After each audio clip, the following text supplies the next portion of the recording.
श्री कृष्ण भगवान की जय। ठाकुर जी महाराज की जय। पुरुषोत्तम मास की जय। पुरुषोत्तम महात्म्य की जय। पुरुषोत्तम मास महात्म्य में 24वें अध्याय में मणिग्रीव बोला, हे विप्र, मैं अपनी भार्या सहित चमत्कारपुर नगर नामक नगरी में रहता था। मैं धनी, परोपकारी और पवित्र हृदय वाला व्यक्ति था, परंतु इसी प्रकार आगे चलकर एक समय मेरी बुद्धि भ्रष्ट हो गई और मैंने अपने धर्म का पालन करना छोड़ दिया और परस्त्रीगामी अपेय वस्तु मदिरा आदि का सेवन करने लगा, चोरी, हिंसा आदि करने लगा। उससे सभी संबंधियों ने मुझे त्याग दिया और राजा ने भी इस अपराध से सारा धन, घर आदि मुझसे छीन लिया। जो कुछ संपत्ति बची हुई थी वो भी बंधु बांधव ले गए। इस तरह सबसे तिरस्कृत हो मैं इस वन में आ गया, यहाँ निवास कर लिया। यहाँ जीवों की हिंसा करके मैं पत्नी सहित जीविका चला रहा हूँ। हे द्विज, मुझ पापात्मा पर दया करो। मेरा पूर्व जन्मकृत सत्कर्मों के फल से आपके इस वन में मुझे दर्शन मिले हैं। हे महामुनि, पत्नी सहित मैं आपकी शरण में हूँ। कोई ऐसा उपाय बताइए जिससे मैं इस दारिद्र्य एवं दुख से तुरंत मुक्त हो जाऊं। उपदेव जी कहने लगे कि हे महाभाग, अतिथि का सत्कार कर। जो कृतार्थ तुमने किया है इससे ही तेरा कल्याण होगा। व्रत, तीर्थ, दानादि और परिश्रम के बिना ही तेरी दरिद्रता दूर हो जाएगी। ये मेरा निश्चय है।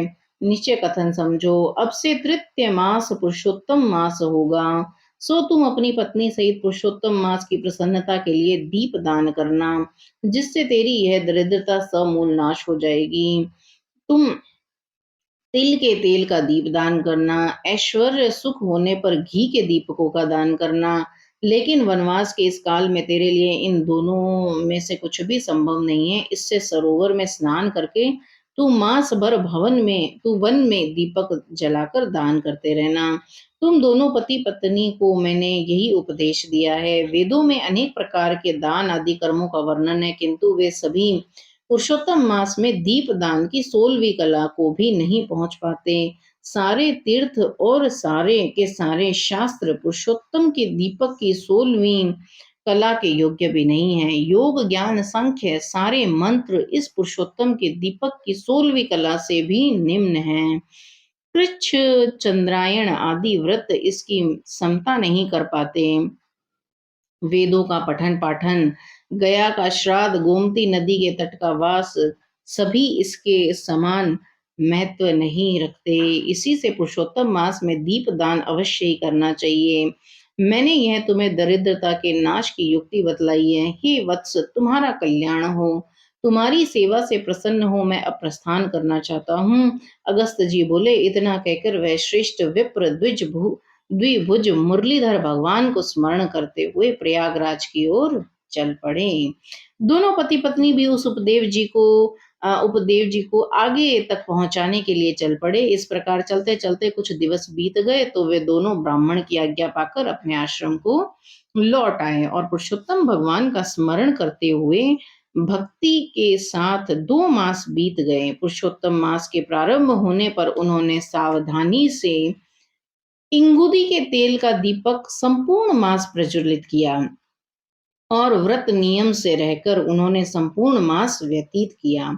श्री उपदेव जी की कृपा से उनका अंतःकरण निर्मल हो गया और उन्होंने परम पवित्र होकर समयानुसार मृत्यु प्राप्त किया और स्वर्ग में जा पहुंचे। वहां के सुखों का भोग करने के उपरांत उन्होंने भारत भूमि पर पुनः जन्म प्राप्त किया। यह सब उपदेव जी की कृपा से हुआ। तुम राजा वीर बाहु के पुत्र चित्रबाहु नाम से प्रसिद्ध वही मणिग्रीव हो। पुरुषोत्तम मास में घी या तिल के तेल का प्रखंड दीप दान करने वाले व्यक्ति के विषय में तो कुछ भी नहीं कहा जा सकता। श्री पुरुषोत्तम के दीप दान के फल के विषय में तनिक भी संचय नहीं किया जाना चाहिए। वाल्मीकि जी बोले, चित्रबाहु राजा के पूर्व जन्म की इस प्रकार कथा कहकर अगस्त मुनि राजा को हृदय से आशीर्वाद देकर चल दिए। पुरुषोत्तम मास महात्म्य 24वां अध्याय यहाँ पूर्ण हुआ। बोलो श्री कृष्ण भगवान की जय। पुरुषोत्तम मास की जय। पुरुषोत्तम महात्म्य की जय। राधे कृष्ण, राधे कृष्ण, राधे कृष्ण।